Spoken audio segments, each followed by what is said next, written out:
ತಿಹಾರ್ ಜೈಲಲ್ಲಿದ್ದಾಗ ನಮ್ಮ ಅತ್ತೆ ಮಾವ ಇಲ್ಲಿಗೆ ಬಂದಿದ್ರಂತೆ, 4 ಬಾರಿ ಬಂದಿದ್ರಂತೆ. ನನಗೆ ಗೊತ್ತಿಲ್ಲ, ಆಮೇಲೆ ಗೊತ್ತಾಯ್ತು. ಒಬ್ಬ ನನ್ನ ಸ್ನೇಹಿತರು, ನಾನು ಅವ್ರ ಹೆಸರು ಹೇಳಕ್ಕೆ ಹೋಗಲ್ಲ, ಬೇರೆ ಪಾರ್ಟಿಲಿದ್ದಾರೆ, ಶಾಸಕರು. ಅವರು ನನಗೆ ಕಳೆದ 2 ವರ್ಷದಿಂದ ಭಾಳ ಒತ್ತಾಯ ಮಾಡ್ತಾಯಿದ್ರು. ಈಗ ಹೋಗಲೇಬೇಕು ಅಂತ ನನಗೆ ಭಾಳ ಹಿಂಸೆ ಮಾಡಿದ್ರು. ನನಗೆ ಇದರ ಮಹಿಮೆ ಅರ್ಥ ಆಗಲಿಲ್ಲ. ಇಲ್ಲಿ ಬಂದು ನೋಡಿದಾಗ ಇಡೀ ಮಂಡ್ಯ ಜಿಲ್ಲೆಗೆ ಇದು ಭಾಳ ಅದ್ಭುತವಾದಂಥ ಒಂದು ಐತಿಹಾಸಿಕವಾದಂಥ ಪವಿತ್ರವಾದಂಥ ಒಂದು ಧಾರ್ಮಿಕ ಕ್ಷೇತ್ರ. ನಮ್ಮೆಲ್ಲರೂ ಕೂಡ ನಮ್ಮ ಧರ್ಮದಲ್ಲಿ ನಂಬಿಕೆ ಇಟ್ಕೊಂಡಿರೋದು, ಎಲ್ಲ ಧರ್ಮಕ್ಕೂ ಪ್ರೀತಿ ಮಾಡೋದು.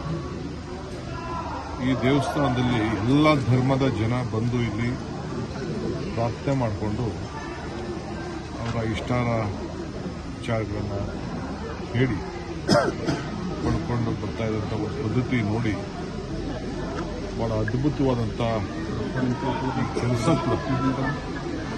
ನನಗೂ ಅಷ್ಟೋ ಇಷ್ಟೋ ದೇವಸ್ಥಾನ ಕಟ್ಟಡದಲ್ಲಿ ಎಷ್ಟು ಶ್ರಮ ಇದೆ, ಏನು ಯಾವ ರೀತಿ ಇದೆ ಅಂತ ನನಗೆ ಅರಿವಿದೆ. ಈ ವಿಗ್ರಹ ಎಷ್ಟು ಅದ್ಭುತವಾಗಿದೆಯೋ, ಮುಂದೆ ಕೂಡ ಈ ಒಂದು ದೇವಾಲಯ ಕಟ್ಟಲಿಕ್ಕೆ ಬಹಳ ಉತ್ತಮವಾದಂಥ ಒಂದು ನೀಲಿ ನಕ್ಷೆಯನ್ನು ತಯಾರು ಮಾಡಿದ್ದಾರೆ. 4 ಫ್ಯಾಕ್ಟ್ರಿ, ಗ್ರ್ಯಾಂಡ್ ಫ್ಯಾಕ್ಟ್ರಿ ನಡೆಸೋ ರೀತಿಯಲ್ಲಿ ಇಲ್ಲಿ ಕೆಲಸ ನಡೀತಾ ಇದೆ.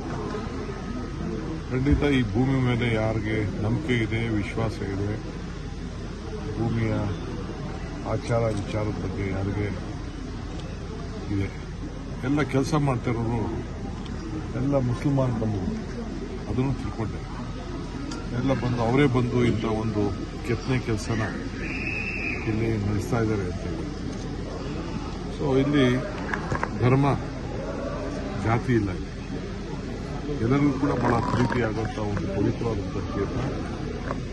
ನಾನು ಇವತ್ತೇನೋ ಇದಕ್ಕಿದ್ದಂಗೆ ಇಲ್ಲಿಗೆ ಬರಬೇಕು ಅಂತ ನನಗೆ ಮನಸ್ಸು, ಈ ಭಗವಂತ ನನ್ನನ್ನು ಕರೆಸ್ಕೊಂಡು, ಈ ಭೂತಾಯಿ ಇಬ್ಬರು ಕೂಡ ಕರೆಸ್ಕೊಂಡು ಭಾಳ ಸಂತೋಷದಿಂದ ಇಲ್ಲಿ ಪೂಜೆ ಕೆಲಸ ಕೂಡ ಪ್ರಾರ್ಥನೆ ಮಾಡೋದನ್ನು ನೋಡಿದ್ದೀನಿ. ಸೊ ರಾಜ್ಯಕ್ಕೂ ಕೂಡ ಒಳ್ಳೆಯದಾಗಬೇಕು. ಸೊ ನನಗೆ ಭಾಳ ಸಂತೋಷ ಆಯಿತು.